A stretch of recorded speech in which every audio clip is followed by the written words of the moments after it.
6 times when presidential family members caused trouble. 1. Billy Carter's Libya connection. Jimmy Carter was elected president in 1976. His brother Billy used his newfound fame to get drunk.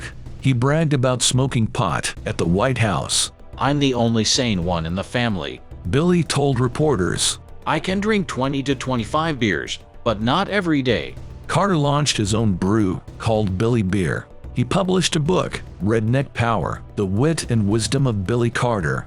Then it turned out Billy had accepted $200,000 from the Libyan government. He had to register as an agent for the rogue nation. Billy Beer never took off. Eventually, Billy had to sell his home to pay off his tax debts. 2. Roger Clinton's trail of cocaine and mayhem. Bill Clinton's half-brother was nothing but trouble. The Secret Service code name for him was Headache. Roger spent a year in a state prison for cocaine trafficking. When Bill was elected president, Roger went into showbiz. He signed a record deal and landed a role in Pumpkinhead 2, Blood Wings. President Clinton pardoned his brother on the cocaine charge, but Roger was soon arrested again.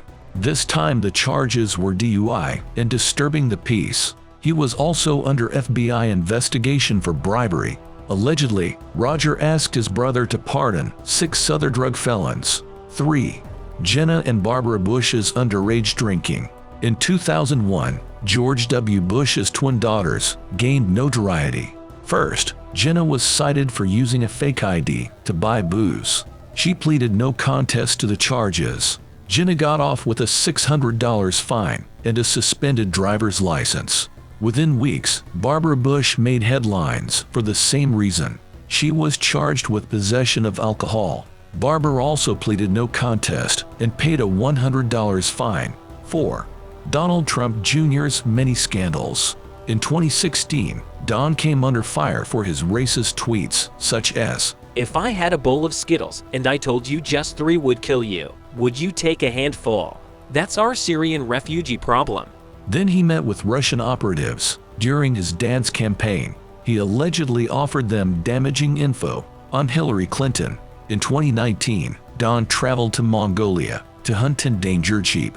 The Mongolian president issued him a hunting license retroactively. Trump Jr. traveled with the Secret Service. His hunting trip cost taxpayers more than $75,000. 5. Sam Houston Johnson's White House arrest. Lyndon B. Johnson took an unusual step during his presidency. He had his brother, Sam, live at the White House. The staff worked overtime to keep Sam out of sight. The reason was Sam's drinking problem and loose tongue. He'd get drunk and leak damaging info to the press. Sam later said he'd been a prisoner at the White House. The Secret Service watched his every move. LBJ, a multimillionaire, left Sam only $5,000 in his will. 6. Neil Bush's dubious loan scheme. George H.W. Bush's third eldest son had political aspirations, but in 1990, he was sued by federal regulators for conflict of interest. Bush was a director of Silverado Banking, Savings and Loan Association. The company issued illegal loans in the 1980s. It collapsed in 1988, which cost the taxpayers $1 billion. Neil Bush settled the case out of court with a $50,000 payment. He never tried to revive his political career.